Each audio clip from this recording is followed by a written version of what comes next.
جولين جروب هيداني كرا كيساتين فيديو سيدي ترجعي سجل اللي ناكريم شوت الجرجارين نجرا تمام من جرجارج إجروان جرجار أبي وصون تاني نتم مجتو أبي هنديس جرومو بور إفتان وسوجرو ندو تيجي شو ربي جنة أنا جمت يسوع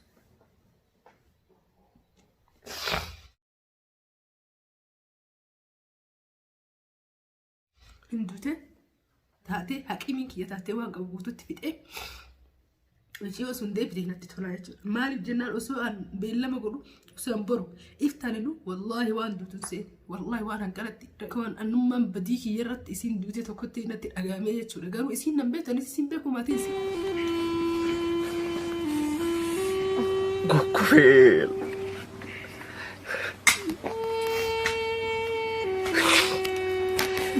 واو كذا نقدي سيسري فما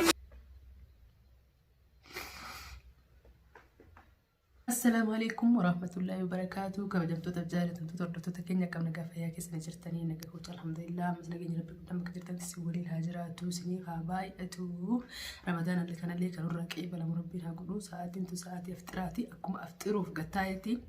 واحد دون ما قدسي سوتوكو أركي أفتروا زي اللي يسير كي فيديو سنفورا بجرا wanni kun illee maal jechuun keessa hin oolu viidiyoo abdii geetaa chabbabee amma gadhiisee namni argitanii jirtan namni muraasni jedhee yaada namni hedduun keessa arguu baatanillee jechuudha waan baay'ee nama gaddisiisu jechuudha obboleessi keenya abdii geetachuu viidiyoo isaa waraabee gadhiisee kan inni dhukkubsatu kan amma lafatti argitan kun leestiroo barate leestiroo hojjetee if gargaaruu ture maatii isaatiillee gargaaruu ture amma mootuyyuu haala hamaa keessa jira haadha fi abbaan namaa yeroo akkasitti boo'anii yeroo akkasitti dhimma isaa irraa dhangala'u arguun waan baay'ee nama gaddisiisudha. Dhugaa dubbachuuf viidiyoo tana caalaa wanni na gaddisiise waan biraati jira. Waa'ee viidiyoo kanarratti ilaallatee jechuudha. Yeroo hedduu nuti gisee nama gargaaruu feenullee yeroo mootuyyuu waan takka godhuuf deemne waan takka shillaa jenne lafarra harkisne jechuudha. Lafarra harkisne jechuun qaxaroo itti goona takkiin ammoo beellama qabnaaf jechuudha. wanni beellama tuni seenaa taatee natti haftee jechuudha wanni beellama godhuu ture maaliif seenaa taatee sitti haftee jechuun keessan oolu har'a viidiyoo kana agarraan sanna yaadachiiste jechuudha dhugaa dubbachuuf gaafa san mana taa'eetiin hin kophaati bu'aa oolee homaa fiduu hin danda'u waan rabbiin fide waan qadaritti dura dabre jechuudha osoo waan fide godhuu danda'e nama du'aaf deemu lubbuu isaa osoo waan fide gootee deebisuu hin dandeettu jechuudha maaliif isinirraa gabaabsatiin dabeessanii dhime isinitti hin dheeressu dheeti biyyoon suni suudaan kaartuun keessatti dabbaan gaazaa itti dho'ee gubattee yoonii fi kayaa dattan taate hin beeku wallaahi miciyoo san hin gargaara jedheeti miciyoo san gargaaruuf osuma arra boru akkaawuntii sitti irratti maallaqa naqa osuma guyyaa kaanillee homaatu na dura deddeeme yaanii bakka homan harka na qabuutu jira yoonii fi achiin asiin haala mijeessee asiin biyyarraa maallaqa itti naqa jedhe biyyarra illee xiqqishoo haalli na jalaa akka malee ta'a namaatu itti naqa miidhee wayii itti naqadha yoo asirraa itti naqadha jedhe hawaalalleen akkasitti wanti na jalaa ta'a jechuudha osuma akkasitti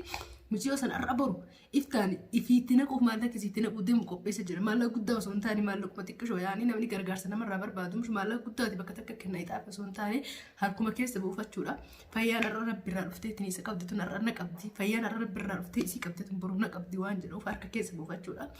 garuu miciyoo san intala xiqqoo akka ta'eeti rabbiin jannata alfirdawsii haa kennuuf rabbiin jannata isii haa gammachiisu osoma maallaqa sanaan hin naqin osoma arra boru osoma hin jedhu jechuudha osomaan maallaqa guddaa miti gargaarsa waanuma hamqa qimii kiyyaa humni kiyya danda'ee siin naqa jedhee ture osoo ari naqin duutee jechuudha miciyoo sun suuraa asirratti isin wanna godha yoon hin danda'e viidiyoo san ijoolleen guruppii hidhanii karaa keessattiin viidiyoo isii dheeratti erganii sagalee illee naakanii micoota gargaarii naan jedhan tamaaf hin gargaaraa jedhee garuu waan gargaaru dhabee osoo hin taane natti mijatu dhabee hin dhiisne garuu immoo boru iftaan osoo jedhu ni duutee jechuudha rabbiin jannata haa gammachiisu hin duutee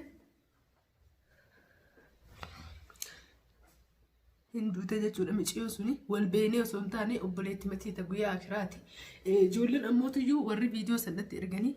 isii san gargaarinaan jedhamne beekanii garuu ammoo mucaan amma abdii geetachuu abbaba waraabee viidiyoo gadhiise kana akka kiyyaa kanatti lafarra osoo harkistanii osoo gargaaruu barbaaddanii osoo keessa oolfannettanii gizee nama harkaa baatee wanti akka deebisuu nama dhibaa rabbii warra jannata isii haa godhu jannata rabbii isii haa gammachiisu waan takka waan jedhu hin qabu ramadaana kanaan jechuudha osoo waan takka argin duuse osoo waan takka argin yaanii osoo wannan jedhin jechuudha maaliifin san isinii kaase kan ammootu viidiyoo irratti isiniif irratti hidha ni agartanii isiisan ammoo arguu hin dandeettanii viidiyoon micoosattu seenaa guddaa natti ta'e micoosattu seenaa gara hin deebine natti ta'e saniif jechuudha mucaa kana waan dandeettanii cinaa dhaabbadha mucaa kana haa gargaarru haa cinaa dhaabbannu lafarra akka kiyyaa kanatti yoon fi arra boru jettan isin harkaa baatii jechuudha osoo ana taate haqimiin kiyya taatee waan qabu guututti fixee Wajjii osoo deebitee natti tolaa jechuudha. Maaliif jennaan osoo an beellama godhu osoo an boru iftaanilu wallaahi waan duutun seene wallaahi waan hanqalatti dabbaan gaazaa namatti dhooyeetini suudaan kaartumantii keessa hospitaala keessa jirti gargaaraa jedhanii ijoolleen bira dhaabbatutti jirti. Akkaawuntii sii maxxanfamee namni gargaaru kumaatamaa jedheetiin si'aa fedhetti illee naquuf. Inshaallah eega yeroo san lubbuun isii hin bahin namni dabbaan gaazaa gisee itti dhooye gisee masan du'a eega gisee san hin duutu qaamuma isii akkanatti jismiin isii garagalee kana jijjiiruuf isa fayyisuuf jedhee yaade malee hin duuti jedhee yaadne jechuudha. Saniif seenaa guddaa natti taate amma gurbaa kana osoo seenaa akkasitti namatti hin taane warri akka kiyyaa kanatti gisee nama gargaaru feetan chillaa jettan illee jiraatte dhugaa dubbachuuf ani waan michiyyoo san irratti chillaa na godhe wallaahi waan michiyyoo san irratti beellama na qabsiise wallaahi seenaa matana rabbiin natti hambisuu dee maatii isiin beeku jechuudha. Ijoollee natti ergite sun ijoollee isaan na beekan anis baay'ee isaan hin beeku jechuudha. Ijoollee viidiyoolee san natti ergite viidiyoo san telefoona keenya keessaa viidiyoo isaan natti ergan san jechuudha. Osoo ani gargaarin michiyyoo san lubbuun isii baduun isii osoo mush an gargaariif lubbuun isii baati osoo hin taane yoo an gargaare hin duutu jechuun miti waan isin galuu qabu.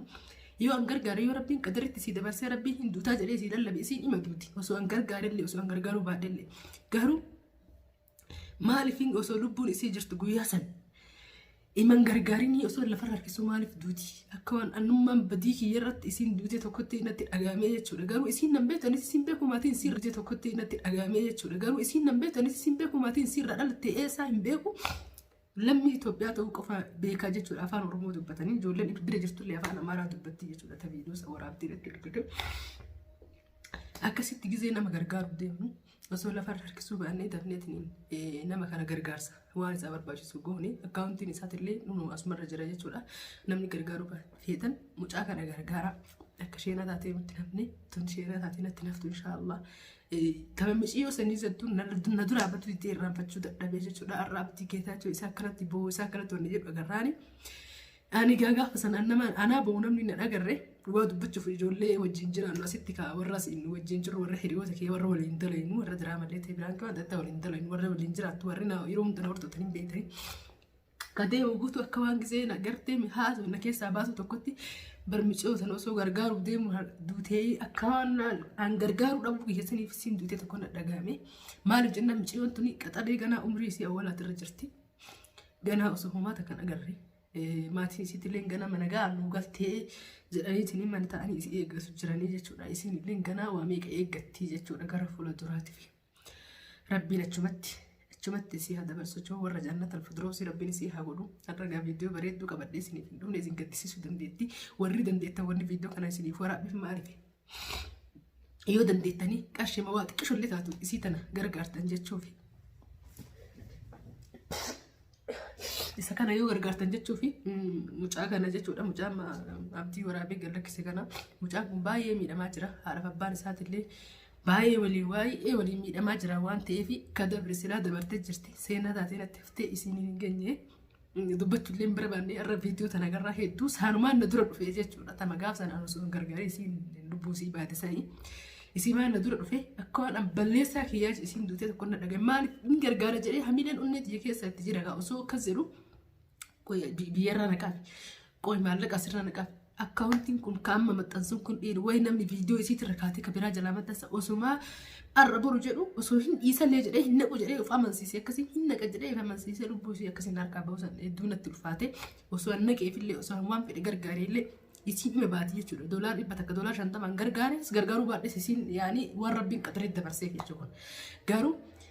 akkami hangargaaree osoo isiin duutellee homaanatti hin fakkaatu jechuudha. Qadarii jedhee kalaasa rabbiitu fidee waan tanan uummata qabbala waan rabbiin fide jechuudha. Gaafa jabduun dhuftee ni jabaatan jedhanii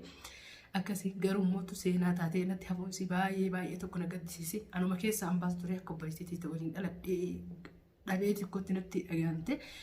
Namni na beeku hin jiru jechuudha. Isaan ijoollee warri itti natti ergan na beekaniif isiinis nan beektu anis isiin beeku maatii kamirraa dhalattee hin beeku jechuudha. Garuu baay'ee seenaa guddoo taatee natti haftee lubbuu mucoo sanii akkasitti dabruu isiiti fi hammi ishii isin warri viidiyoo kana agartan mucaa kana haa gargaaru hundi keessanuu jechuu fedheetti jechuudha gabaabumatti rabbiin isa haa fayyisu namni dadhabdan du'aayii godhaa fi abdii geetaachoo abbaba rabbii guddaan isin qabee ramadaana kanaan isin qabee namni dadhabdan sheernaaf godhaa fi namni dandeessan ammoo wanta qabdanii gargaaraa jedhee innillee dhaamsa isin dhaame anillee nama na hordofu namni muraasni illee namni kumni takkallee kumni lamallee viidiyoo tana ilaalu dhaamsa isaa sana isin biraan ga'e jechuudha. Rabbiin dachaa godhee isiniif haa deebisu nama gargaaru nama ta'u qoftiin ga'aadha wanta qabdanii gargaara cinaa dhaabbadaa isin jira. Baay'ee obsa dhoggitee dhugaa dubbachuuf namni maatii irraa dhalate qofaaf hin gaddu jechuudha. Dhugaa dubbachuuf makkee kanuu jiraaraan jedhanii ani waan gizee fiilima ilaalu sinuma bahuuf jechuudha. Garuu ammoo kunii fi sunii tokko miti jechuudha. Baay'ee tokko wanta jedhe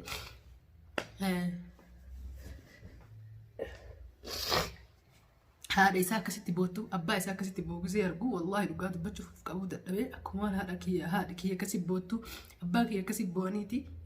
namoota abbaan nama tokkooti kennallee tokkuma homaa garaagarummaa qabanii rabbiin keessan maatii keessan isinirraa muchisanii gadda isinirraa argisiisanii isinillee gaddan agarsiisanii saniif waan qabdanii cinaa dhaabbadhaa gargaaraa isiniin jedha. Galatuma waan nafoon turtaniif xiqqishoo waan miira keessa galee jira isinillee miira keessa hin galina jechuudha. Gizeen tur sooma viidiyoon tun amma xiqqoo sa'aat akka dura ammoo akkas gadhiifamte ari afturutti jira aftira kee ka'eetumaan dhiisee viidiyoo tana waraabu eegalee jechuudha sanii fi inshaallah gargaaraa waan dandeessanii cinaa dhaabbadhaa qarshiin takka nu biratti guddoodha jedhanii warri gargaarsa namni loomiin takka nama 50